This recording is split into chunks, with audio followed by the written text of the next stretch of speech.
Nicole. At guard, a 6'3" junior, number 10, Matthew Hansen. At the other guard, position a 6'2" senior, number 13, Bennett Dean. Playing forward, a 6'5" sophomore, number 24, Jackson Edmond. And at the other forward, a 6' senior, number 34, Houston Lundy. The Governors are coached by Pierre, assisted by Bob Wolfer, Brianna Husler, and Daniel Varsity. Now, ladies and gentlemen, the starters for the Bobcats. At one guard, a 6'1" junior, number 2, Zach Moe. Playing guard, a 6'2" senior, number 3, Casey Woodall. And at the other guard, a 6'1" senior, number 10, Henry Emmerich. And a forward, a 6'4" senior, number 32, Nick Shepard. And at center, a 6'4" junior, number 55, Brock Longville.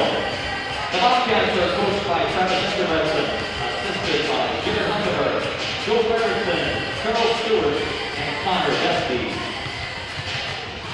The officials for tonight's matchup are Mr. Andrew Rose, Mr. Levi Pearson, and Mr. Lee Taylor.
Ladies and gentlemen, the Brookings School District requires masks to be properly worn while attending these events. We thank you for your help and patience in this matter. Ladies and gentlemen, we now invite you to please stand and sing along. Remove your hats, showing proper respect. Veterans, you may salute as we honor America in the singing of our national anthem.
everybody. Alongside Alec Johnson, Andy Lee here, getting ready to get our opening tip-off. We'll get you starters here in just a moment. From Pierre, Lincoln Keenholtz, Matthew Hansen, Bennett Dean, Jackson Edmond, and Houston Lundy.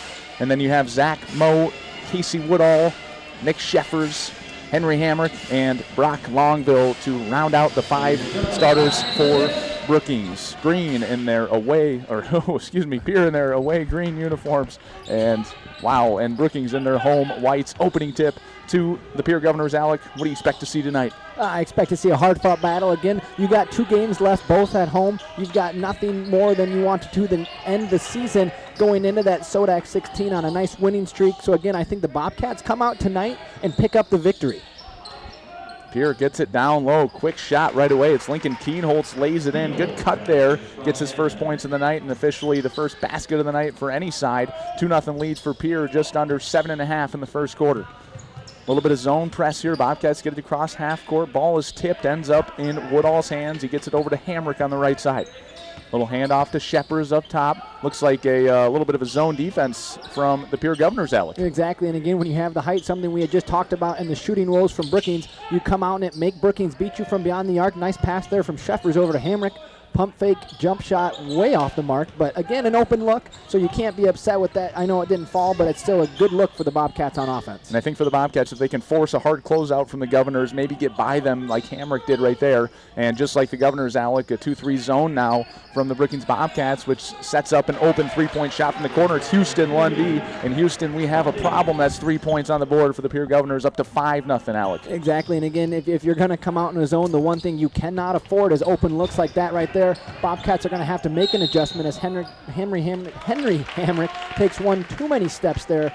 Travel giving the ball back to the Governors. Looked like he was trying to draw some contact, did get some, but took an extra step in the process. And the Bobcats on the other end, defensively, you play that zone defense. Yes, you can maybe take some away from those big guys, but if Pierre continues to shoot well, Alec, it could be a problem here. It could be another problem. The possession arrow down on the scorer table seems to now be fixed. So multiple problems here tonight in Bob Joested. Hopefully they can get fixed early on so the Bobcats can come back. A quick 5-0 start here for the Governors. Just under 6.5 in the first. Gets an open look there. Jump shot just inside the free throw line. It's Bennett Dean. He knocks it down. So a 3-for-3 start here for the Pierre Governors extends the lead to 7-0. Bobcats need to get on the board here, see if they can get a little momentum and get back on defense and maybe get a stop on the other end. Yeah, and again, the shots for Pierre are just wide open looks. You know, it's one thing if you're contesting the shots and they're going in. Brookings just having a hard time. As Sheffers shoots a corner 3 in and out, rebounded by Pierre, going the other way with it. Bennett Dean going to take it across half court, goes over to Houston Lundy. They get it down to Jackson Edmond, does a little spin move, and then a turnaround jumper there knocks that one down. So Pierre off to a extremely hot start here, 4-for-4 from the field, now a 9-0 lead, and we're at the 5:30 mark in the first quarter here still. Hamrick driving in down low, and it was Houston Lundy who stepped in front of him, and that's an offensive foul there, easy call. And again, we talked about Hamrick trying to get into the lane, being aggressive there, but now gets himself a foul and now a timeout from the Bobcats. It's something we had mentioned too, you know, the start for the Bobcats. Not that they weren't going to maybe find themselves down, but again, a 9-0 deficit is definitely not how they wanted to start. And at the same time, Pierre coming out shooting lights out. Might not go that way the whole night, but again, Brookings has to do a better job of contesting the shots.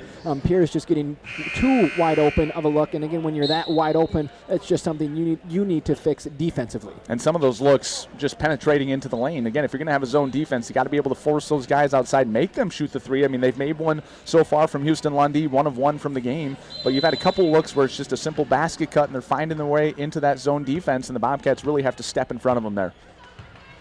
Pierre to inbound here. They get it to Bennett Dean, who crosses half court, gets a pass over to Lundy on the left wing, trying to get it down low, goes right side over to Keenholtz. Keenholtz does get it down low to Edmond. Edmond backing down against Woodall, takes another step there. Good pump fake, goes up with the left hand and lays it in. So a 5-for-5 start for the Pierre Governors.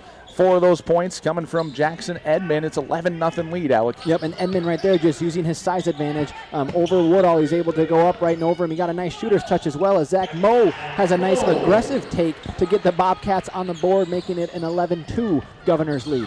Echoing our points that we like to see Mo being aggressive, getting to the basket. He sees a lot of success when he does that. Good cut there. It was Edmond who got down low, and then it was Woodall with a block over the top. Came back to Edmond, and I think he threw it off of Longville's leg. So Bobcats will stay on defense here. Pierre to inbound, coming in for the Bobcats. Keegan Fields, Max Struck checking in. It'll be Pierre inbounding on the far baseline on the other side. Get a lob up top over to Lundy. Lundy 1 for 1 on threes so far. Cannot connect on the second one. Good rebound there. Another stop for the Bobcats. Just what they needed, Alec, on this way to the other side. Exactly. And again, hopefully they can keep having that good ball movement on offense, getting open looks. They've done it the first few possessions. That's what they're going to need to continue to do to cut into this lead. Hamrick up top, guarded by Dean. Gets it over to Woodall. Woodall taking on Keenholz, goes right side, trying to pass up top to Sheffer. Stolen by Edmond. Edmond goes down the other way, flies to the ground, but lays it in with the left hand. So 6 points for Edmond, a 13-2 lead for the Pierre Governors. We're at the halfway mark here of the first quarter. A little bit of press here. They get it across half court to Hamrick on the right side. He's guarded by Hansen. They go back to Sheffers up top. Again, a zone defense still present for the Governors. They go baseline to Keegan Fields down there. It's Jackson Edmond on defensive duties, and the ball is stolen. His pass trying to go to someone else. Lundy takes it away. They slow things down, get it back to Hansen. So offensively, Alec, what are you seeing from the Bobcats so far? They just can't seem to really get into a swing of things. And again, when Pierre's in that zone defense, you have to have your head on a swivel. You know, there's not one person guarding you the whole time, which we saw that last possession. They were able to reach around, poke it out of Woodall's hands, causing the turnover. It was Keenholz with a long three-pointer for the Governors, finally getting a couple misses here, and then it was Woodall who came up with it, and it was picked out of his hands, and then a couple players were going after it, Pierre and Brookings, but they're going to say Pierre touched it last. So that brings in Denton Beck and Jacob Mayer for the Governors as the Bobcats will inbound from the far sideline. It'll be Hamrick to get it in. He finds Woodall on the right wing. They go corner over to Keegan Fields, gets a double team there. I think that's going to be an issue tonight. If they keep getting the ball to the corner, Alec, going to see a lot of double teams, a lot of traps from the Governors tonight. Exactly, and the last place you want to be in a zone is in the corner because you're going to have two guys quickly come over to you, and obviously the corner is always the last place you want to be, especially when you pick up your dribble, as Sheffers get double dribble on that one, causing another Brookings turnover, giving the ball back to the Governors. Good hustle play there. It was a missed shot from Hamrick. Struck, knocked it away, got it to Sheffers, but then, of course, we did have the turnover, as you mentioned. So a 13-2 lead here, under 3 minutes. Another three-point shot as well deep there from Jacob Mayer, and he knocks it down. So Mayer comes in right away, hits a three-point shot, extends the lead 16-2 Governors.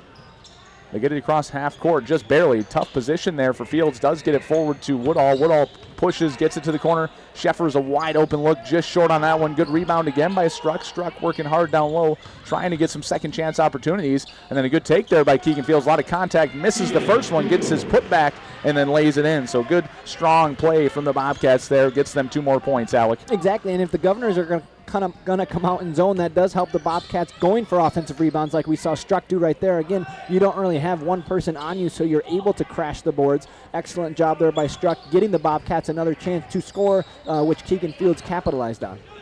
Sheffer has got Hansen, and then Hansen gets a nice pass down low to Denton Beck. He lays it in on the right-hand side. Again, just another simple cut to the basket, Alec, finding that open Governor player, and then a just nice layup there, and then a lazy pass from Woodall. Passes it it ends up in the hands of Lincoln Keenholz, and Keenholz does a two-hand slam on the other side. Exclamation point on that one, Alec. Shades of me back in high school throwing it down like that. Sheffers goes up. Nice extra pass to Struck, who also goes up with it, but something we had talked about, the height advantage. Big block there by Jackson Edmond, leading to a Governor layup on the other end. They're going to call Henry Hamrick, I believe, foul on the ground. Yeah, it looks like it was a block on Hamrick. Hamrick tried sliding in to get that charge call. Was there too late? Oh, no, they did. Hamrick was the one that went to the ground. But I think they're going to call this one on Keegan Fields, which surprises me. I didn't think he was a part of that, but apparently he was. And that's going to take Henry Hamrick out of the game, along with Casey Woodall as well. So it's Zach Moe back in, and then Harden getting his first minutes of the evening. A 24 lead for the Pierre Governors. Not what the Bobcats wanted. Another three-point opportunity in the corner. Lincoln Keenholz misses that one. And then it was Struck going after it, and I believe that was Denton Beck with him, and it's out on Beck. So the Bobcats will get the ball back here with 1:26 left in the first quarter. Again, a zone press here, getting it into Keegan Fields, gets it to Harden. Goes back to Harden. Harden crosses the half-court line there. Gets a double team up top. Bounce pass over to Sheffers at the right wing. Goes corner. Zach Moe thought about a three-pointer. Goes baseline. Good skip pass there. Good bounce pass. They get it to Struck, who was open in the lane, and Struck lays it in. So nice ball movement there from the Bobcats, Alec. That's exactly what the Bobcats have to do in this zone. Make the extra pass and make them quick passes, so Pierre has to really think about where they're moving, and that was a prime example. If you make those quick passes, you're going to get some open looks. Excellent ball movement there for a wide-open layup for Struck. Kienholz missed a three-point shot from the corner just a minute ago. Takes another one and knocks this one down. Doesn't make the same mistake twice. And he's got 7 points on the night. That was right in the face of Keegan Fields, a 23-6 lead for the Pierre Governors. So it seems like, Alec, when the Bobcats get a basket, get a little momentum, Pierre just takes it right back. They do, and exactly, if the Bobcats want to stay in this game, they got to keep making these smart passes on offense. Again, that was just a nice shot there by Kienholz. You know, you'll live with that. It was contested, but what the Bobcats can't live with is these turnovers on the offensive end, as Pierre is going to get a foul, I believe they're going to call on Kienholz. Yep, Kienholz said they had two guys going after it. Being aggressive on defense is Pierre's game so far, and it's been working, forcing those turnovers, just a little too much contact there. So that does turn the shot clock off. 18 seconds here. Bobcats maybe hold for one last shot, just try and get some sort of momentum here going into the second quarter after this tough start. They go corner over to Moe. Moe gets a three-point shot just behind the line, just short. And then it was Sheffers going for a rebound. I think they got Sheffers maybe for a push. I think he was trying to get position on Beck of Pierre, and it was on Max Struck. So again, either way, it looked like Sheffers maybe got away with one there, but they call Struck on that one, pushing away. So both players trying to get some positioning, and they roll it into Kienholz, who gets it across half court. 5 seconds, down to 3 seconds. They get a corner look, open shot. It was Matthew Hansen who doesn't get it to fall, and that ends the first quarter. So a tough start for the Brookings Bobcats. We talked about how they were going to start this game, if they're going to be playing catch-up, and right now, catch-up is the name of the game for the Bobcats. We'll take a 1-minute break. Score after the first quarter, 23-6 Pierre Governors. You're listening to Bobcats Basketball, K Country 102.3. Back in a minute. I loved playing high school sports. I loved the competition, the camaraderie, the bands, the crowds, all the pageantry, and I wanted to keep playing. But I graduated. No colleges called, and neither did the pros. So, to stay close to the game I loved, I decided to become a high school official. You know, a referee. When I played high school sports, I learned the importance of integrity, good sportsmanship, and respect for the rules. Now, as a high school official, I get to help model these same values to others. Maybe the colleges and the pros didn't call, but the kids in South Dakota did. And now, I'm enjoying the competition, the camaraderie, the bands, the crowds, and all the pageantry of high school sports all over again. Interested in becoming a licensed high school official? Go to highschoolofficials.com to learn more and begin the application process. Welcome back, everybody. Second quarter action just underway. Bobcats inbounded on their own side. They go to the corner. It's Max Struck, keeping the same 5 of the Bobcats, trying to lob it down low there. Tough pass into about 2 Pierre defenders, and he goes over the head of Sheffer, stolen from Pierre. Get another corner 3, almost banks it in. That was Jacob Mayer in the corner, so a little bit of luck there with the Bobcats trying to push the other way, and it was Woodall trying to go past the defender. Got it knocked away. A little bit of contact there. Too much contact, the referee said, and the foul is going to be on Jackson Edmond, and that'll bring in Sam Harden. So you talked about making the extra pass for the Bobcats tonight, willing to find the open guy. Is that going to hurt some of the players on the Bobcats tonight? And one name that stands out, it is Henry Hamrick, who does like to drive into the lane and is very good at it, but struggles maybe getting in the, going too aggressive, maybe not making the extra pass when he should be. Exactly, and he made the extra pass right there, which led to an open shot for Zach Moe. That's something that the Bobcats have to live with, because again, I think if this was a man-to-man game, and if Henry maybe had some of the size advantage, then he could attack the hole, but again, with Pierre's height and their size, he will have to make the extra pass, which he did to Zach Moe, led to an open shot. Nice offensive rebound by Nick Sheffers, who draws the foul and is able to get to the line for the first time tonight and cashes in on the first. So another first quarter with no points for Sheffers. Does get his first point of the game. The lead 23-7 for Pierre. The foul was on Houston Lundy of the Governors. Second one on the way up and good. So now 23-8. We'll see if the Bobcats can continue to push ahead and chip away at this lead. Exactly, and again, Pierre coming out in that first quarter with no turnovers, causing Brookings to have 6 turnovers. That right there, anytime you can have a perfect quarter of basketball like the Governors did with no turnovers, you're always or almost always going to find yourself in a lead like they did. So that was very good basketball by the Governors. Hopefully the Bobcats can force a few turnovers this quarter, as a missed three in the corner by Jack Merkwin, rebounded by Woodall down to Hamrick, who goes into the lane, and something we talked about, just a height advantage for Pierre, as it was blocked by, I believe it was Jackson Edmond. And just no success there, no chance of success. You're doing a spin move into two defenders, and it's just got blocked away. So I think the Bobcats really need to slow things down. They don't need to pressure themselves and try and get down the court as quick as possible. Good defense there by Harden, knocks it away, and it was Merkwan who checked in. He stole from. Harden goes all the way to the other side, and then, wow, what a chase down block there by Jackson Edmond. He's just on both ends of the court. He's been attacking the paint on the offensive end. Great hustle play by him there to get the block on Harden just after he had blocked it on Hammer, and then he's able to also draw the foul. I believe they're going to call this one on Sheffers? It is Sheffers. Yep, Sheffers trying to block him. Maybe got some contact with the ball there from behind, but obviously too much body for them, so an easy call for the referees. So Edmond, again, doing it on both sides tonight. The left-hander shoots his first free throw, knocks that one down, up to 7 points on the evening. And Jack Even is going to check into the game for the Bobcats alongside Lincoln Keenholz for the Governors. So, again, a 24-8 lead for Pierre. Edmond knocks down his first, got one more shot here. Good to see Jack Even check into the game, Alec. It's been a while since we've seen him in. We know he has some outside opportunities with some of the shooting form that he has. Exactly, and again, with 2 games left on the year, and the Bobcats, like we've talked about, have that 16 seed essentially locked up. This is kind of a good chance to mix up some lineups. You know, you don't really have anything to lose bringing in anybody off the bench, especially somebody like Jack Even, who hasn't played a whole lot. So again, with 2 games left, this is a great chance to kind of mix in some of those lineups, give these guys a chance to see what they have before that Sodak 16 game that first week of March. Longville checks in, gives Zach Moe a break. It's the far sideline corner there. Not much you can do, so the Bobcats just throw it into Woodall, and they get it back to Hamrick on the right side. Again, kind of a zone trapping defense for the Pierre Governors. They go corner to Jack Even, a bounce pass up top. He goes corner over to Hamrick. Good closeout there from Jackson Edmond. Down to 5 seconds on the shot clock. They get it to Sheffers, and then Sheffers is blocked from behind from Jackson Edmond, but it's also going to be a foul as well. It should be on Edmond, but there were 2 Pierre defenders there, and that one is going to be on Houston Lundy, I believe, instead. So Houston had the push there, and then it was Edmond with the block after the foul.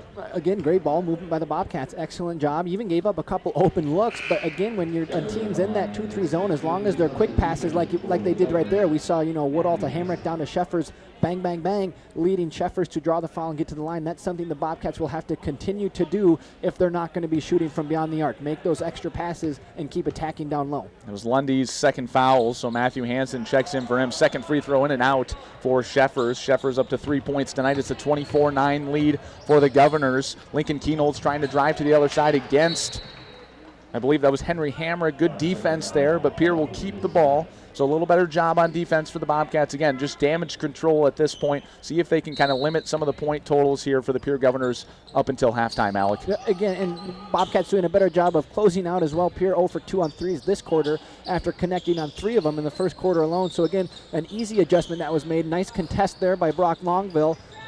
And it's going to be out of bounds on Edmond, giving the Bobcats the ball back.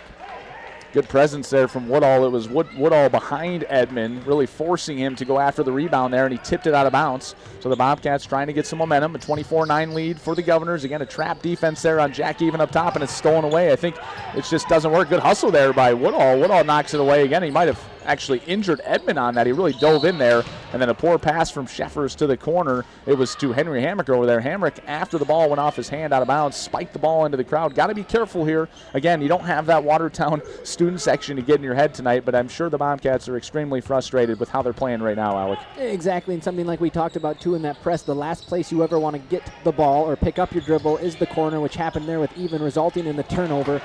So again, if they're going to continue this press, you just got to know where you're at on the court. Merkwan with a nice jumper from the left elbow there, knocks it down. So his first 2 points of the evening, extends the lead 26-9. Governors with 4:40 remaining in the second quarter. They go left side to Jack Even. Even passes up top to Woodall, goes to the corner to Hamrick. Hamrick guarded by Edmond. They get it down low to Sheffers, trying to get a double down there as well, and it gets knocked away from him. But somehow Longville comes up with it, and then he misses a bunny on the left-hand side. Had an easy chance. It was just at the left block, had a right-hand finish on the layup, and just a little too much mustard on it, Alec. Yeah, almost too open in that situation. Again, should have been an easy bucket for the Cats, which would have cut the lead to 15. But again, in and out, nothing you can do about it now. But much better job there again of just making that extra pass, something the Bobcats will have to continue to do on the offensive end. On the defensive end, they just got to keep working. Pierre doing a good job of ball movement, posting up. Again, something we've talked about all night. They have that height advantage, so we'll continue to see them do that. Denton Beck, the 6'4 senior, checks back in. Missed jump shot from Bennett Dean, and then an offensive rebound, and it was Beck who came up with the rebound there, lays it in, so gets another 2 points for him, and it continues to extend the lead, 28-9. Pierre Governors at the 4-minute mark here in the second quarter. They go corner to Sheffers. Got to be careful in those spots. Don't want to get a double team down there. A lot of contact between Edmond and Longville, and they got a foul on Jackson Edmond right there, Alec. Yeah, and that's his second, so might see him come out of the game here, might not. If he doesn't, again, you might want to try and utilize that, try and get him to draw his third foul, because again, he's been a big difference, a big player both offensively and defensively, as Evan's going to shoot a corner three and hits it, and again, that's probably why Coach Ingebretson brought him into the game. Anytime you face a team that's coming out in a 2-3 zone, you're going to have open looks. Even capitalized on that one and connects on the corner three. That was something we talked about even before on the air. We were talking about some of that perimeter shooting from guys like Jack Even, and good to see him knock it down. Jump shot there over the top of Sheffers. It was Jackson Edmond knocks it down, so the 6'5 sophomore up to 9 points of the 30 total for Pierre. It's an 18-point lead for the Governors. Exactly, and just saw Coach Terry Becker look right at Edmond after he connected on that shot, looked at him and said, you got to be smart, you have 2 fouls. So again, Edmond knows he has 2. He's got to, again, play smart so he doesn't pick up the third. Nice left-handed finish there by Woodall, and then he picks it up on defense as well, trying to hustle after it. And one thing you're going to get out of Casey Woodall is 110%, and we saw that right there. He's just got to be careful he doesn't hurt himself as he slid into the bleachers. I was going to say 150%. The energy you get from Casey Woodall offensively, defensively. He is a guy that you can always find diving on the floor any chance there is a loose ball. And a chance for a spark here for the Bobcats. Noah Baer checks in. We saw what he did on senior night, made that 3-point shot and really got him going. So we'll see if the Bobcats can use that here. Again, Woodall just flying all over the place. And then it's a foul on Pierre. I think Woodall, it seemed like he knocked down Jacob Mayer, but apparently the foul was on Mayer, and I think it was maybe after Woodall had gotten the ball in his hands, Alec. Again, hopefully some of these role players that are coming in see this energy from Casey Woodall. You know, he's a guy that plays a ton of minutes a game and gives that 150%. So guys, you know, like Noah Baer and Jack Even, who might not play quite as much, can come in and hopefully provide that same type of energy to help cut into this lead. They get a bounce pass to Sheffers across the half-court line. Again, he dribbles right into the corner, and that's a problem. Gets it away, finally gets it down low to Hamrick. Hamrick, nice no-look pass there to Noah Baer, who was fouled on the shot. So Noah Baer, chance to get some points tonight. The senior, get a couple shots from the free throw line, and we'll see if that can cut the lead to 14, Alec. Excellent pass again by Henry Hamrick. I think he's starting to realize he's going to have to make those passes because it's resulting in open looks as Baer misses the first. Just kidding. Got the friendly shooter's touch. I will gladly be wrong on that one as it cuts the lead to 15. To be fair, it took a high bounce, hit the back iron, and just kind of went straight up. Looked like it was just going to bounce to the side, but stayed over the rim. And then almost the same on the second one. That one does not go in for sure on this one. So he gets 1 of 2. It's a 15-point lead for the Governors, 30-15, 2:35 remaining in the second corner. Trying to get a pass over to Matthew Hansen. Hansen had no clue it was coming to him, so the ball goes flying out of bounds. And then the Bobcats are going to retake possession, and that's going to cause a 30-second timeout for the Pierre Governors. So what we'll do, we'll take a 30-second break as well. You're listening to Bobcat Boys Basketball, K Country 102.3.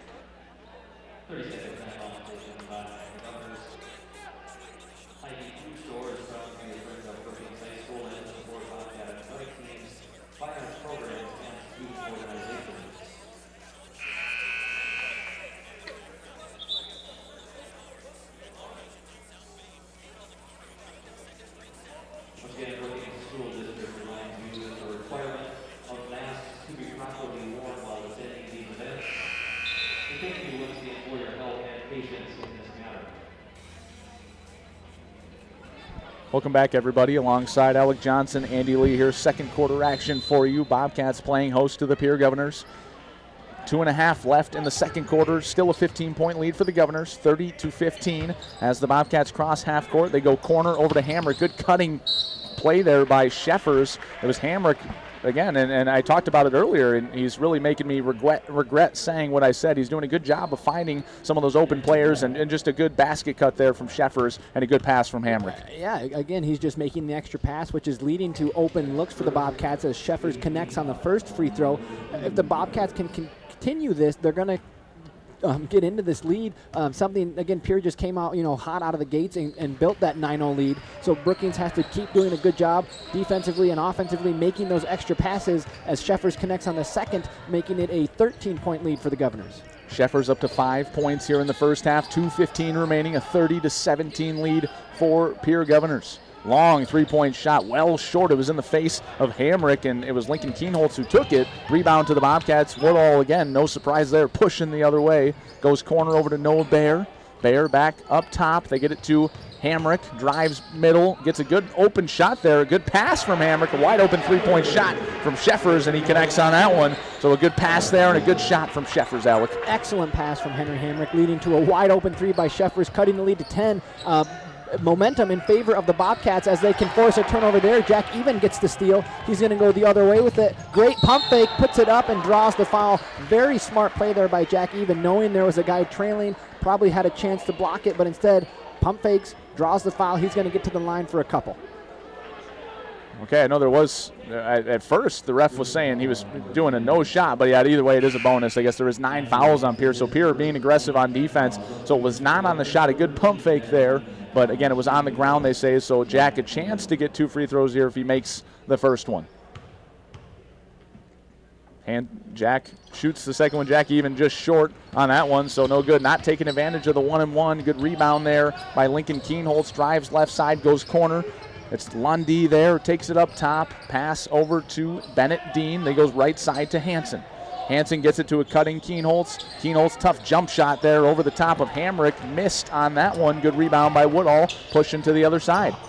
It's a quick pass down low to Noah Bear, who has, again, another cutting Sheffers, and they find him, and he lays it in. So 10 points for Sheffers, and now an 8-point lead for the Governors, Alex. And that's one way, if you're going to break a zone defense, you're going to have to make the cuts like Sheffer has been making all night. Struck and Mo have also made them themselves. So the Bobcats are slowly cutting into this lead, realizing that if they're going to win, they're going to have to keep making those extra cuts. A nice defense there by Sheffer, straight up, causing the missed shot, I would say, by the Governors. Bobcats get the ball back with 43 seconds to go.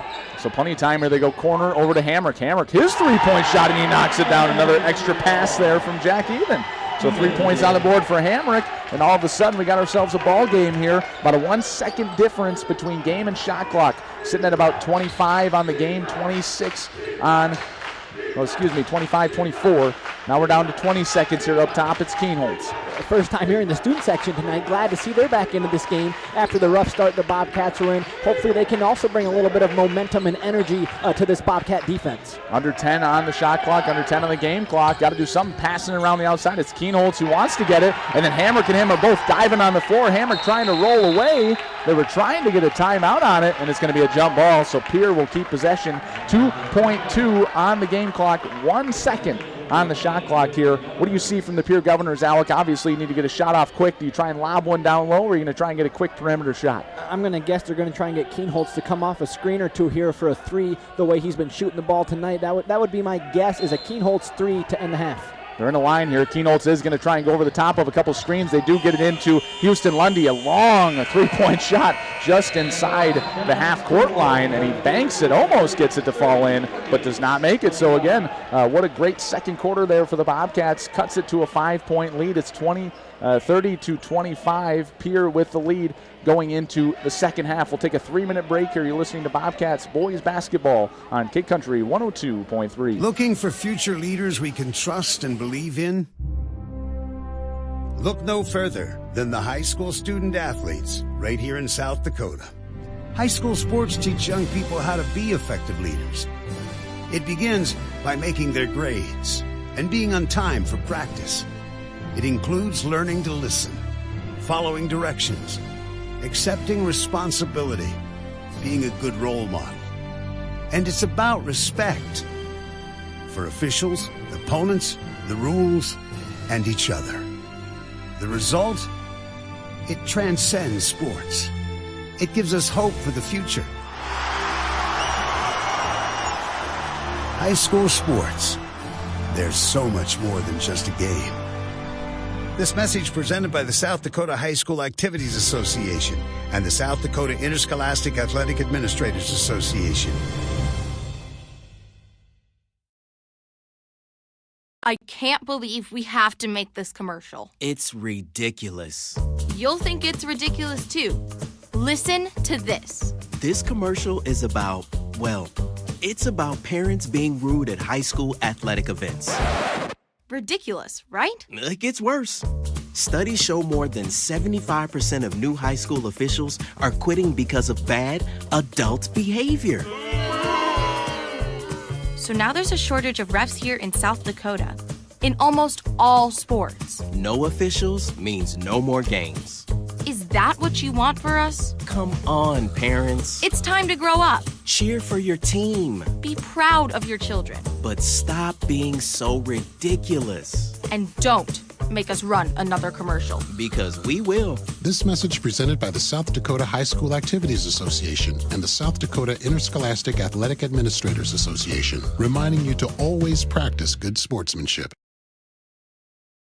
High school sports are as American as apple pie. And going to a game or meet is a chance to see the stars of tomorrow shine today. But as anybody who's ever attended a high school sporting event in South Dakota knows, you can't have the stars without the stripes. High schools are currently looking for new officials in almost every sport. Who looks good in stripes? Anybody looking for a way to stay connected to a sport they love.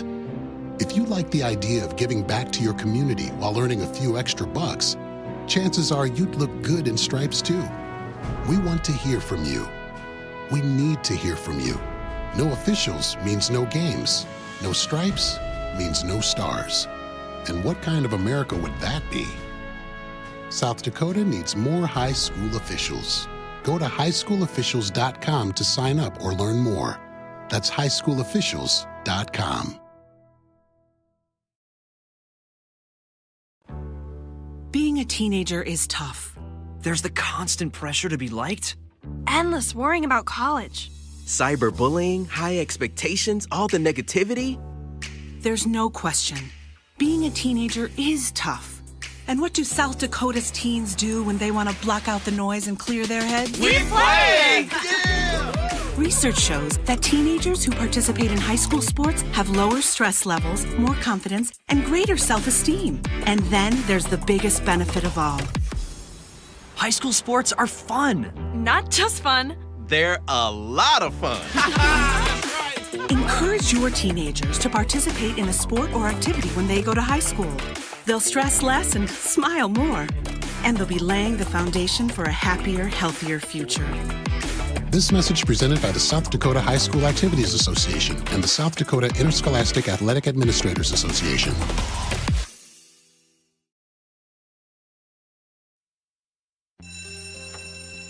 It may not require a textbook, but it's filled with valuable lessons. It may not take place in a classroom, but it's an ideal environment for learning. It may not involve a diploma, but it can help prepare South Dakota's young people for life. It's high school sports. High school sports can play a critical role in a student's overall education. In fact, studies show that students that participate in high school sports are more likely to enjoy greater levels of achievement in their academic lives. If you think high school sports are only about competition, think again. Better yet, think about attending a high school sporting event in your community. You'll be amazed by what you see. High school sports, a winning part of a complete education. This message presented by the South Dakota High School Activities Association and the South Dakota Interscholastic Athletic Administrators Association. So hopefully, too, he understands that tonight it's just not going to go that way with the size that Pierre has, and he started to make those extra passes, leading to some open looks. And like we said, that's what got the Bobcats back into this game, only down 5 at half. Looking at the scoring for the Governors, leading them was Jackson Edmond, 9 points, and again, 3 blocks from him, so expect a lot on offense and defense. And again, he's only a sophomore. He's 6'5", so he's going to be a key player for the Governors for the next couple of years here. 7 points from Lincoln Keenholtz, another player with that big dunk in the first half. 4 points from Denton Beck. 3 from Jacob Mayer, 3 from Houston Lundy, and then you've got 2 points from Matthew Hansen, 2 points from Jack Merkwan. So again, balanced scoring so far, getting a lot of players in action for the Governors tonight. We switched over to the Bobcats, and something really great to see for me personally is Nick Sheffer's 10 points, only on 4 shots in the first half, Alec. Yeah, that stands out, having a good first half. Open looks, the ball's going in the basket. At the same time, the Brookings Bobcats with 8 different scorers, which is unreal. And again, some of them, might be a point or two, but still to get that in the first half, rather than the second half where it might be some times where guys get in with a few seconds left. So it's great to see guys like Noah Bear, Jack Even getting in the game and capitalizing on that. And hopefully they can do that in the second half as well, because I know that was a big momentum swing for the Bobcats when those guys checked in. I think with those 8 different scorers, the big thing for the Bobcats in the second half, they're going to need someone else to get to double digits, whether it's Henry Hamrick, whether it's Brock Longville, Zach Moe, even a Jack Even, if he can continue to shoot the ball well. Again, he's 1 from the field. He's got that 3-point shot.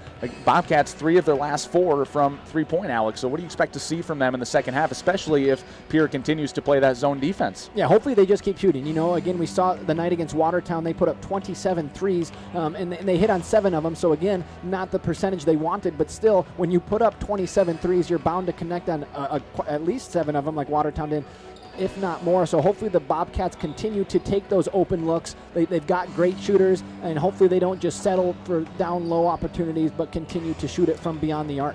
Both teams shooting fairly well, 48% for the Governors, 42% for the Bobcats, so that's always good to see on both sides, getting a little bit of a shootout there. It'll be interesting to see if the Governors continue to play aggressively on defense, because the Bobcats doing a much better job tonight than what they've done in the past on free throws. 5 of 6 for Sheffers. Again, if he can get to the line more, it seems to be almost a guaranteed point for him, or at least a point or two if he can connect on both. But I think it's going to be interesting to see if the Pierre Governors are still willing to foul away on the Bobcats in the second half, Alec. Exactly, just like you had said, much better job from the line.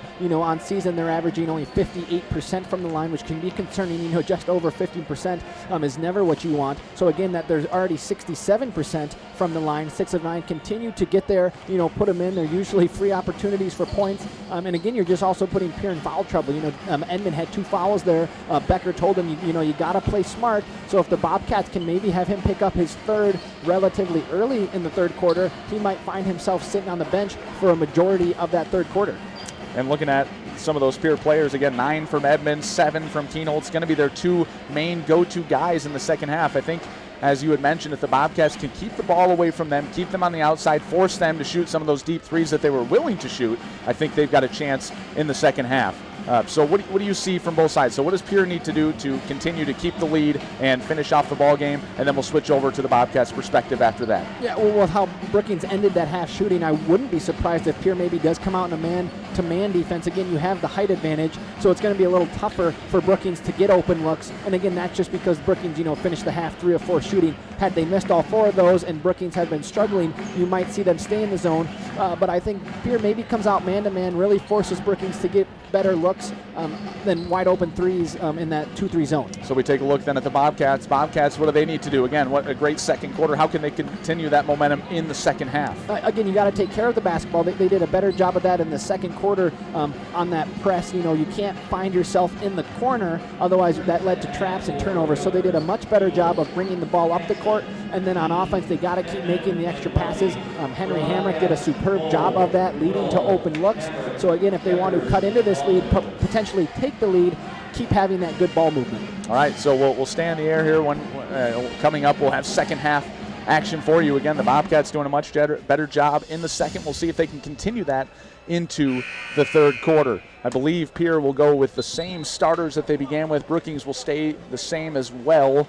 We'll double check on that and make sure, but it looks like it is going to be the same starters for them. So it'll be Lincoln Keenholtz, Matthew Hansen, Bennett Dean, Jackson Edmond, and Houston Lundy. Bobcats going Sheffers, Longville, Moe, Hamrick, and Woodall. So back to the same 5 for both sides. Brookings with the ball here, so a chance to get this into a one-possession game, Alec, and just about 10-15 minutes ago, we weren't sure if that was going to happen tonight. Exactly, and again, Pierre comes out in the 2-3 zone, so I think that does favor the Bobcats as long as they can have good ball movement, leading to open shots, because again, with the height advantage Pierre had, wouldn't have been surprised if they came out and man, but they're going to do a good defense there, leading Sheffers to turn it over. But then Pierre is also going to turn it over as Lincoln Keenholz steps out of bounds, giving the Bobcats the ball back. It was Houston Lundy who stole it away from Sheffers trying to go baseline, threw it way ahead to Keenholz, and Keenholz got control of the ball but just stepped on the baseline there, so a little bit of fortune for the Bobcats continuing a zone press here. I think the Bobcats, if they can do a better job of getting the ball away from the corners and getting some movement towards the middle, I think they'll be much more successful in the second half. They go right side over to Hamrick. Hamrick dribbling around. Got 15 seconds on the shot clock. A lot of movement, trying to get a ball screen there. Doesn't use it, goes baseline there, jumps into Houston Lundy. I thought maybe they call a travel there. Just kind of an awkward moment. Down to 5 seconds. They get it to a cutting Longville. Longville, right hook over the top, couldn't make it. And then it was Sheffers who went in there, tried tipping it back in, couldn't get it. And then it was back into the hands of Matthew Hansen, and again, of course, it was Woodall knocking it out of bounds, Alec. Yeah, and great hustle there by Nick Sheffers on that offensive rebound attempt. Something we had talked about in the first half. When you're in a zone, you don't really have anybody that you're guarding specifically, which leads to some other Bobcat players being able to crash the boards, and that's something I think Sheffers can do a good job of with his height and just his athleticism, maybe able to come down with a couple offensive rebounds. Woodall guarding Edmond down low. Edmond, a little left-handed hook over the top. Good defense there. Rebound goes to Longville, so we're scoreless in the first minute and a half or so here in the third quarter. Woodall kicks it to the corner. An open look for Sheffers. Sheffers just short on that one, but he follows the shot, gets a rebound, and then loses it. And then it comes up into the hands of Woodall, and then all of a sudden we've got guys everywhere. It's Woodall, it's Edmond on the floor, wrestling over the ball, and it's going to be a jump ball eventually, and the ball is going to be in Pierre's hands, Alec. Another good shot there by Nick Sheffers, but again, that came from the extra pass by Woodall. I know he didn't convert, but that's what the Bobcats have to continue to do. Make that extra pass in this zone. It'll lead to open looks, and they will fall, so nothing to be ashamed of right there on that possession by the Bobcats. Keenholz on the right side tries getting a screen from Edmond. He goes back up top. They go corner over to Bennett Dean. Bennett drives middle, gets it back up to the top of the key. Goes right baseline, a long three-point shot there from Hansen. In and out on that one. Almost got that one to fall, but nonetheless the rebound goes to the Brookings Bobcats. So Bobcats again, another chance here to get it into a one-possession game. Down 5, just under 6 minutes left. Good baseline drive there from Sheffers, and he gets that one to fall. So a great take there. Good for him for being aggressive, and now all of a sudden it's only a 3-point lead for the Governors, Alec. Yeah, excellent take there by Sheffers. Something you don't see a whole lot of in a zone. Going baseline when you have a couple guys down there, but he did a nice aggressive take, was able to put it in as I believe it was Edmond goes up and grabs the offensive rebound, and they're going to call a foul on. I think it was Hamrick there. I think it was a 3-point shot from, I think it was Bennett Dean going left wing 3, and then it was Hamrick who came from behind, got him with the body. So it's going to be Pierre ball. Keenholz gets a nice handoff there to Dean. They go corner. Another 3-point shot from Hansen. Can't get that one to fall. Out of position was Longville there, and it goes right into the hands of Houston Lundy. So a fresh shot clock here for the Pierre Governors as they set up their offense. They go back down to the right block. It's Edmond on Woodall. Gets it kicked back out over to Lundy. Lundy thought about a jump shot from the elbow. Gets it up top to Keenholz. Down to 15 seconds or so. And a deep 3-point shot. We just talked about that, forcing him to shoot out wide. But then an offensive rebound ends up in the hands of Bennett Dean in the corner, and then it's tipped out of bounds by the Bobcats. Yeah, I thought Casey Woodall did a nice job there of boxing out Edmond. Again, over the back is such a tough call nowadays because Edmond just having the size advantage and the athletic ability to kind of jump up and over Casey Woodall. It's hard to call that, but I thought that time Casey Woodall did do a good job of boxing out. But again, Pierce shooting ice cold, it seems like, to start the third quarter, but the Bobcats have to get these rebounds so they can stay in the game. Another missed 3, and they're going to call Jackson Edmond with a push. Maybe sold it a little bit by Casey Woodall, but an excellent job of doing that. That's going to be Edmond's third. Be curious to see here if Becker is going to bring him out or keep him in the game. Looks like as of now he's still in with 3 fouls, 3 possessions there, 3 misses from 3-point shots for Matthew Hansen. So Bobcats trying to potentially tie the game for the first time tonight here. 30-27. Pierre leads just under 5 in the third quarter. 3-point shot from Hamrick, and what a shot that would have been if it would have went in, but it did not. Rebound goes to Hansen of Pierre, who's going to go all the way down the baseline, and then a lot of contact there. I cannot believe they did not call that one. And then an unbelievable moment. It was the head coach of Pierre. I think it was Terry Becker there. He was jumping about the missed call there. There was a lot of contact. I don't know how they didn't call the foul there. And when he jumped into his exclamation there, he ran into one of the referees, and I think they got him with the technical, Alec. They did, and it's something you just have to call. I know Terry Becker had no means of jumping into the referee, but again, anytime you make contact with a referee, you have to call it. And again, I think that's what the ref is explaining to him. You know, Becker wanted the contact underneath the hoop, didn't get it. Like you said, he jumped up out of frustration, bumped into the referee. But again, anytime you make contact with a ref, they're going to call it. Now, Becker's trying to make his point, saying he does have his area to coach. You know, the ref was over in his area. But again, he's not going to win that argument. So a very crazy turn of events there. Becker very upset with the technical. Again, as he should. He was just frustrated, jumped up, bumped the ref, something I have never seen, but technical foul again. The Bobcats are not going to complain after that turn of events. Sheffers makes one of two. They do get the ball back here, so a potential chance for the lead. And I think that was a get-out-of-jail-free card there for the Bobcats. Sheffers absolutely drilled Matthew Hansen going into the lane, and there was just no call there. And then that led to the unfortunate technical on Becker. So they go right side. They go corner over to Sheffers. Sheffers' chance for a three-point shot.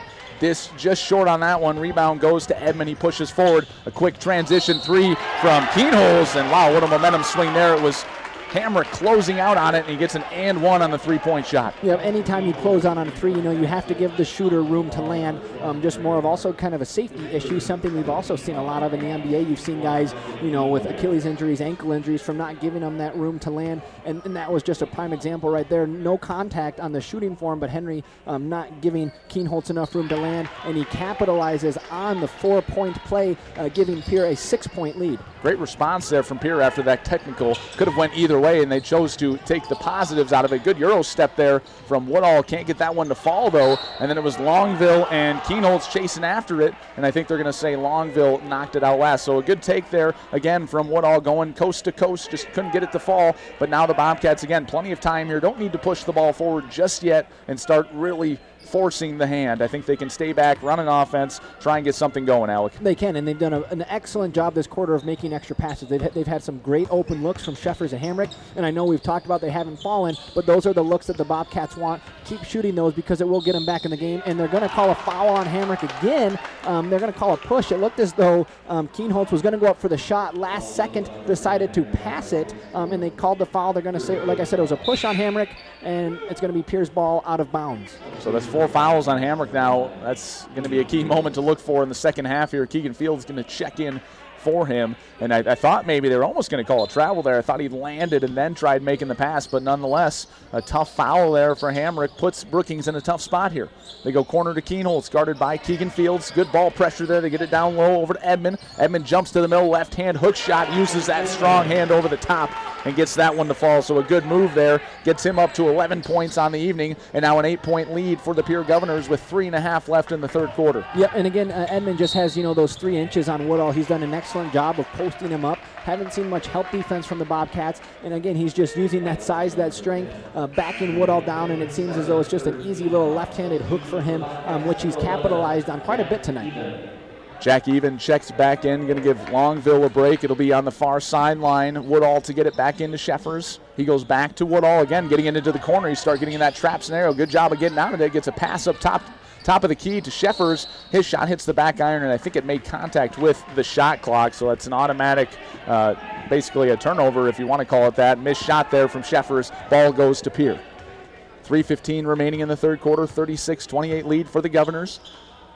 Pierre had a tough second quarter, really pushing forward in this quarter here. Good response from the Governors so far, Alec. Yeah, and again, Brookings, kudos to Pierre on the offensive end. They're just capitalizing right there as Edmond goes back up with the putback slam, giving the Governors a 10-point lead. Brookings has to do, like you had said, a good job of just slowing it down. They're only down 10. They've gotten really good looks. Like I said, they will continue to fall, keep shooting them. They're still in no rush as of now. We still got 2:45 left to go in the third. And then Woodall trying to get one to Sheffers, and it doesn't connect with him. And I believe it was Houston Lundy who ended up with it. So Pierre again getting another turnover and then get it to the other side. A nice cut there from Lincoln Keenholz, who lays it in on the right side. Great pass from Jackson Edmond. Bobcats starting to face the pressure here as Coach Ingebretson is going to call a timeout. It's going to be a full timeout. So score with 2:26 remaining in the third. Pierre 40, Brookings 28. We'll take a 1-minute break. You're listening to Bobcats Boys Basketball, Kid Country 102.3. More and more these days, it feels like sports are losing out to hype. Who dissed who? Who signed the fattest contract? Who got busted for cheating? Lost 2 is the unique capacity sports have to inspire us, to unite us. Well, great news, sports fans. Sports are still being played for the right reasons. They're still as entertaining as they are character building. You just have to know where to find it. And you only have to look as far as your local South Dakota high school. You know, the place where the games are exciting, concessions are affordable, and the parking is free. Where the emphasis is on hustle and heart instead of hype. If you prefer real, honest-to-goodness sport played for all the right reasons, you'll find it at your hometown high school. High school sports. Games are being played this weekend at a South Dakota high school near you. Okay, everybody, who's in? This message presented by the South Dakota High School Activities Association and the South Dakota Interscholastic Athletic Administrators Association. Welcome back, everybody. Bobcats basketball alongside Alec Johnson, Andy Lee here in the box for you tonight. And Alec, what a difference a few minutes makes. Just a couple minutes ago, it was a 30-28 lead for Pierre. Get a technical chance there for Sheffers to make some free throws there and make the game even closer. And now it's a 10-0 run for the Governors, 40-28, Alec. Exactly. Just like you had said, the momentum seemed to be in the Bobcats' favor by a mile. And then just like that, a 10-0 run by the Governors, giving them this 12-point lead as Keegan Fields goes up, misses the layup, rebounded by Edmond, and Pierre's going to push it the other way. I think it was a partial block there as well by Edmond, so continuing to make his presence known down low on both ends of the court. Of course, he had that putback slam just a little bit ago. Jacob Mayer up top, goes left side over to Hansen.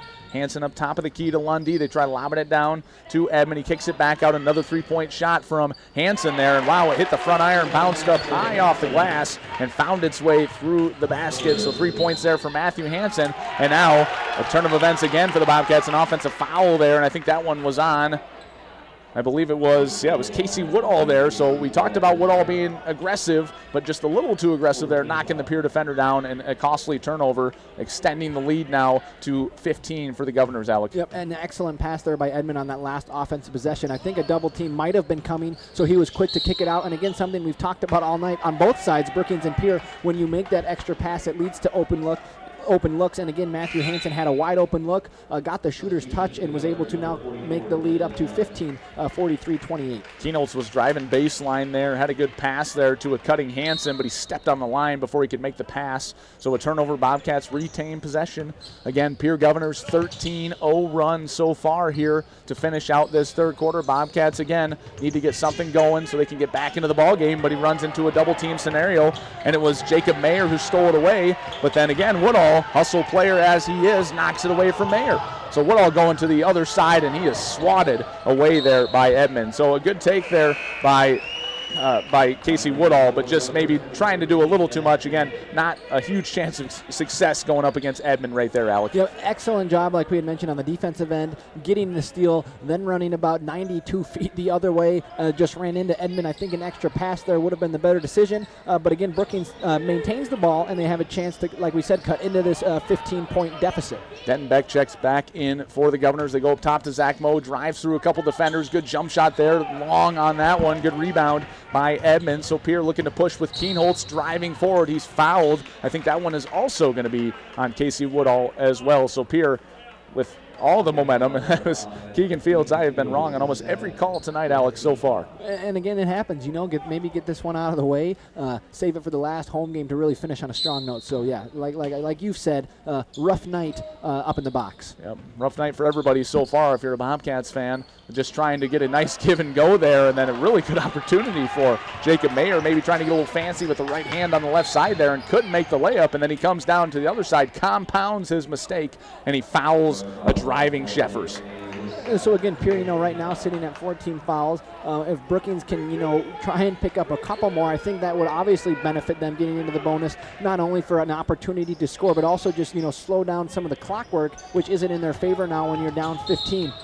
We're just at the 41-second mark, and then it was Mo setting a screen for Woodall, and they got him for an offensive foul. So just going back and forth here. Bobcats just not doing what they need to do to get back in this. And now Bobcat players starting to talk to each other a little bit, and that's just something you don't want to see, and that's that frustration coming through with how they played in the third quarter, Alec. Exactly. It's slowly starting to build. Now the third quarter is about over. You're down 15. You've had turnovers, offensive fouls. Again, it's just frustration. And again, a deep three there from Lincoln Keenholz, who just has a very nice shot. He's able to connect, giving the Governors an 18-point lead with 20 seconds to go here in the third. Shot clock's off. Bobcats just trying to get a basket here at the end of the quarter, see if they can lick their wounds a bit and play a tough fourth quarter. Keenholz up to 16 points tonight, leading scorer on all sides.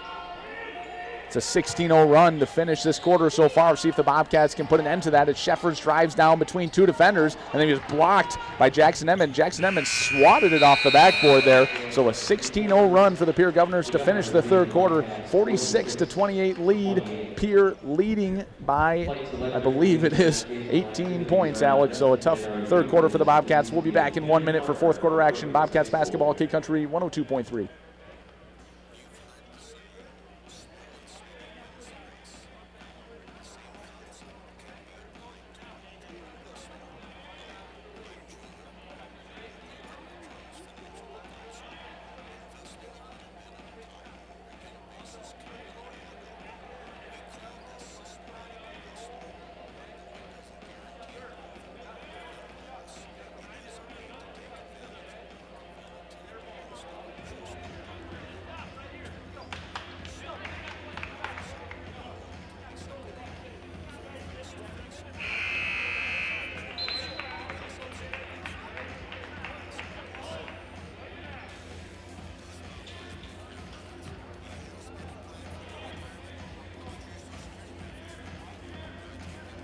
There'll be Bobcats possession to begin the fourth quarter.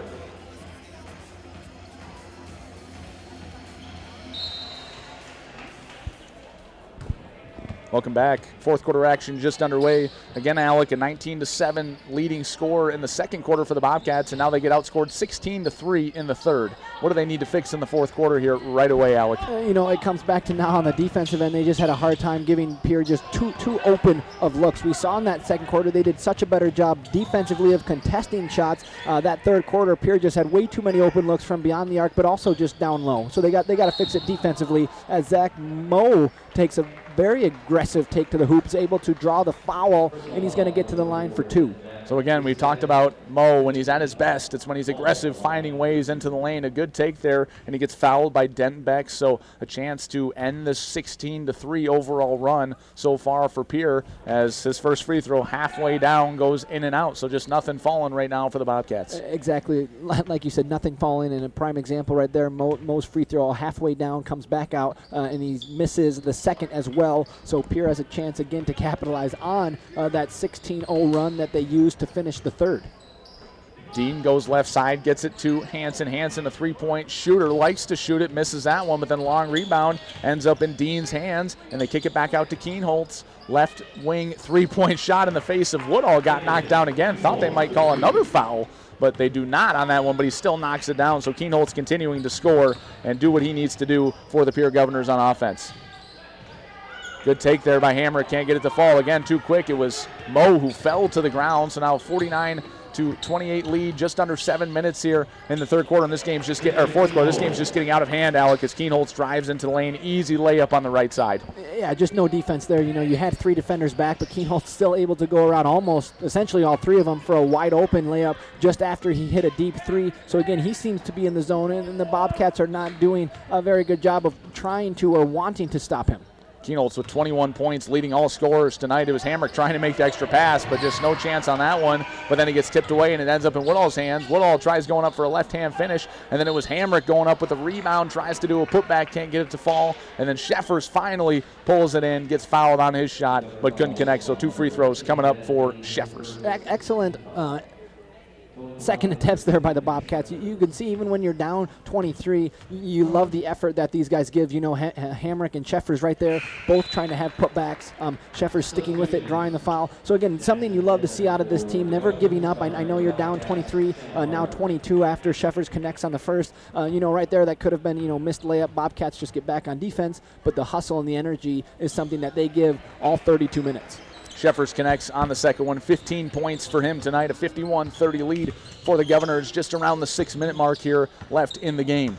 It's Kienholz again finding ways into the lane, tries laying it up, ends up going from underneath the hoop. Can't get that one to go, but it's another foul there, and that one's going to be on, I think it was Nick Sheffers there, so a foul on him. Kienholz, 21 points already. Alec, what do you think about his performance in the second half so far? You know, he's just a shooter, he loves to attack the basket. Like you said, 21 points, and he's still got 6 minutes left. The scary thing is he's only a sophomore, so the amount of varsity minutes he is getting right now, he has a very nice shot, and he is just only going to continue to get better. So, you know, Pierre has got to love seeing that from a kid like this. The senior Noah Bear back into the game for the Bobcats. Pierre got a couple really solid sophomore players out, Kienholz and Edmond as well. You'd like to see that it's going to be a bright future for the Governors in the next couple years, I think. Zone press defense, almost got it stolen away. They get it up to Bear. Bear going to try and go all the way to the left-hand side. Good finish there. He went up strong against Matthew Hansen. He laid it in, so Bear, 3 points tonight for him. It's a 21-point lead. Governors up 53-32, just under 6 minutes left in the game. Yeah, excellent take by Noah Bear. You know, the thing you got to love about him, he uses all 5'9" of his height, you know, and he's not afraid of anything. You know, we've seen a couple big blocks tonight by Edmond and some other Pierre Governors, but again, that is not slowing Noah Bear down as he takes it in for the nice left-handed layup. They get it down low to Houston Lundy just above the block, and then he gets it to a cutting Jackson Edmond, who tries a reverse layup, can't get it to fall, but then they tip it out of bounds, and it was last touched by Woodall. And again, Woodall almost, I think, a little upset with himself there. He seemed like he wanted to just smack it out of bounds rather than grabbing that rebound.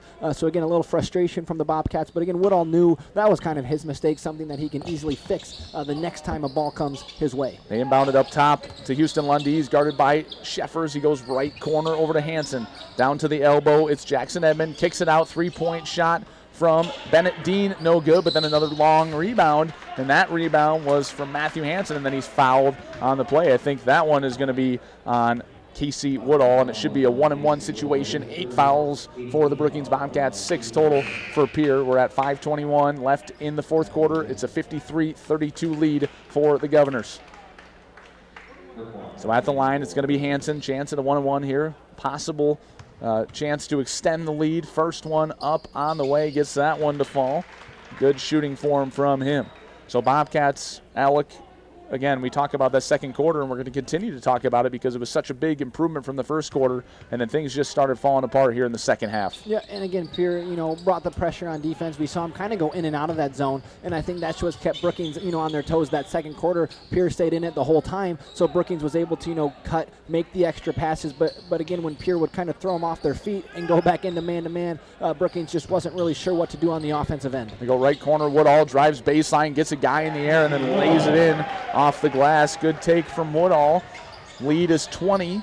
Pierre 54, Brookings 34, just under 5 minutes left in the game. They pass it down low. It's Merkwan who gets it to the free throw line. Good jump shot there from Jackson Edmond. Can't get it to fall. Rebound ends up in Harden's hands. Harden pushes right side, gets it to Woodall at the top of the key, goes left wing, Hamrick. Hamrick tried going left baseline, took an extra step. Good call there, just caught him with a travel. With that travel, Struck's going to check back in for Harden, so it's nice to see Struck, the senior, get some more minutes, see if he can make his presence known in the fourth quarter, Alec. Yeah, and something we talked about, too, in that first half, not a bad time to maybe mix up a few lineups right now, maybe go away with what you've consistently had all year, because, again, when you have 2 games left before that Sodak 16, now's a chance to kind of mess around with things. And, again, this is a lineup we haven't seen a whole lot of this year with Bear and Struck, and, again, Even's been in and out of the mix tonight as well. Great take there from Kienholz, just got around 2 Bobcat defenders, lays it in with the left hand. He's up to 25 points tonight. Leads to an open 3-point shot from Noah Bear. Can't connect on that one as Pierre pushes the other way. Another deep 3-point shot there from Kienholz, and at this point, why not? He's got 25. He's made a few 3-point shots. A little short on that one, and then it's going to be Bobcat ball here coming up. 56-34 lead, 4:05 left in the game. Pierre Governors taking control in the second half. That's been the big storyline tonight so far, Alec. Second half play from the Governors. Exactly, and again, a bad pass there by Max Struck. Another turnover for the Bobcats. Again, it's just going to come back to that opportunity when the Bobcats had a chance to tie it, if not take the lead, when it was 30-28. And then again, Pierre went on a 26-6 run. And again, that's just led to this 22-point lead. Missed three. Nice rebound there by Max Struck as the Bobcats are going to take it the other way. Yeah, let's it to Woodall. 3:40 remaining, still a 22-point lead. Just inside the three-point line, Noah Bear takes his jump shot, hits the rim, hits the top of the backboard, and maybe caught contact with the shot clock as well, so it'll be Pierre basketball. So again, Bobcats right now just trying to get some good possessions. I think, what would you say the goal is for the Bobcats right now? It looks pretty bleak. You've got 3.5 left in the game. You're down 22. So what's the mindset here so they can kind of focus for their next and last game of the regular season against Harrisburg? Yeah, and again, you got to keep running your offense and keep making those extra passes. Like you had said, a 22-point lead is not helping. As an excellent back cut right there by Jack Merkwin to convert on the layup. But again, on the offensive end for the Bobcats, you have to just keep doing what you would do if it was a close game, to have that repetition. So next week against Harrisburg, you're doing it as Henry Hamrick attacked there and missed the layup, and then wild pass there from Jack Edmond out of bounds, giving Brookings the ball back. Had another chance there. Merkwan couldn't get it to him. Looks like we've got a couple subs for Pierre. It's going to be Christian Bush, the sophomore. Again, another sophomore player with some of that height. Alec, he's 6'4", and then alongside him, it's also going to be Braden Foster as well, another sophomore, 6'1" for him. So a lot of height for this Pierre team and really causing some issues for the Bobcats overall in the second half. Exactly. Christian Bush, no stranger to Bob Jostad. Jim was here multiple times way back when his older brother Landon Bush played for the Bobcats. He was one of those members that led that team to a state tournament berth. So again, nice to see some of these younger Pierre players get in. At the same time, Brookings is going to make a few substitutions as well. We got 4 guys coming in. It's Longville, Jet Letty, Nick Ammon, Jack Even, and Sam Harden. So I think they're actually going to go all 5. So obviously you're going to keep Jet Letty out for right now, as he'll plan on coming in for Woodall, the shooter. So I think that's probably going to finish the night off for most of those starters. Alec, what was your thought on their performance as the starting players tonight? Loved to see the effort they brought in the second quarter. That game could have really taken a turn for the worse. Finding yourself down, 23-6 after 1, it could have been ugly, but the perseverance the Bobcats showed in that second quarter to stay in it, and really it just comes back to that opportunity to take the lead or tie the game. Went downhill after that, but again, we're going to see a new 5 for the Bobcats, which at the same time I think is a smarter decision. You don't want to risk any injuries with one last game at home against Harrisburg, and then potentially that Sodak 16 game in March. Nice little turnaround jumper from Bush there over the top of Longville. Looked really smooth on that one for a 6'4" guy. Knocks it in, extends the lead here. 60 for Pierre, 34 for Brookings. Just under 2.5 left to go in the game, and it was Letty who checked back in for Brookings alongside Jacob Mayer for the Governors. So Harden up top, kicks it right side to Jack Even. Made the lone 3-point shot tonight. Goes up top to Harden again. Looking at Letty at the elbow, turns and faces, gets a nice pass to Ammon. Ammon, good-looking shot there from the left-hand side, just a little short on that one, and the rebound goes to Bush of the Governors. So Bobcats here just trying to get some of these guys some playing time, a little more experience for some of these juniors that are in the game right now. We're officially under 2 minutes. They go right side over to Jacob Mayer, back up top to Merkwan. Merkwan guarded by Even, goes left-hand side. It's going to be Matthew Hansen, gets to the elbow, tries to get a pass, and a good steal there from Jet Letty. So Jet Letty drives into Matthew Hansen, and he's going to draw the foul, so it should be bonus time for Jet Letty, so a chance to get some varsity points, and that's just what some of these Bobcat players need, I think, Alec. Yeah, I think so too. Again, nice job tonight getting them into the game. I know it's not ever the time you want to get in, when you're down 26, but still any chance you can to get in and get that varsity experience is huge, especially when you have a couple years left to go on this varsity team. So yeah, hopefully these guys can capitalize on these few minutes that they're in tonight. Denbeck back in for Pierre as Letty connects on the first one. Nothing but net there. So it cuts the lead to 25. It's 60-35 Pierre Governors. We've got 1:45 remaining in the game. So Jet Letty, good release on the first one. We'll see if he can connect on the second. Second attempt on the way. Connects on that one as well. So a good free throw shooting from the Bobcats tonight overall. That's one of the bright spots for them. They've continued to shoot the ball fairly well from the free throw line. Yeah, exactly. And when you look back on this night, you're going to have to just pinpoint some of the things you did well. You don't want to look at the fact, that it was a big loss. But again, what were some things we did well tonight that we can use in that final home game against Harrisburg on Saturday? A failed pick and roll there ends up in the hands of Letty. They go corner to Jake Ammon, goes up top to Letty. Letty connects on a couple free throws, and then he's going to make a three-point shot from the right-hand wing. So a good couple of minutes here from Jet Letty. All of a sudden he's up to 5 points, Alec, and now the lead cut to 21. Exactly. And again, this is also a good time for Coach Ingebretson to see, what some of these guys have. When you have one game left, if Jet Letty's going to come out and make this impact, he might find himself, and he's going to take it all the way to the hole there, and they're going to say just out of bounds. The Bobcats will maintain possession. But again, this is a good time for these younger guys to kind of prove what they have, and Letty's doing an excellent job of that. 5 quick points in the minute and a half that he's been in. It was Braden Foster with the chase down block there, so Letty looks to be a little tired. He's been all over the place so far since he's been in. They go back to him at the right wing, goes left wing to Ammon. Goes left corner to Hardin. Again, they're trying to do that double team. Doesn't matter who's in the game for Pierre. If they get it to a corner, they're going to double. Good bounce pass there. So not some points from Letty there, but a nice pass, nice assist. Gets it to Longville, who lays it in. So now the lead cut to 19, Alec. We're under a minute. We're at 45 seconds. Excellent extra pass there from Letty. Something, that the Bobcats have done a good job of tonight, making that extra pass, leading to open looks. And that was a prime example right there as Letty made the pass for the wide open layup for Longville. Longville, just his first 2 points of the night. Again, you want to see someone like that get some more points in an event of playing a team with such tall players. And then it was Letty who went for the steal, and it was up against Braden Foster. And Foster, it looked like Letty had the upper hand, was going to get the ball, and Foster just kind of threw a shoulder into him there, so it's going to be another foul on Pierre. Yeah, and it's going to send Letty again to the line, so another opportunity for a couple points here from Letty if he can convert on this first free throw of the 1-and-1. 25.8 left on the game clock. Shot clock is off, so probably the last chance for points here for Brookings. He was just short on the free throw, and then I think they have either a foul or a violation. Either way, I think the foul is going to be on Brock Longville, maybe trying to get a push there. And again, it was their last chance, most likely, but I guess now they will get another chance with that foul, hopefully if they can get a rebound here, Alec. Yeah, and again, hopefully the Bobcats can, maybe have one more possession. I mean, I know it's a little different, like we had said, with 5 guys out here who normally might not be out here. But again, anything that you can work on tonight and also going into Saturday is going to be crucial before that last game, as the bank appears to be open late as Denton Beck converts on the first with the bank shot.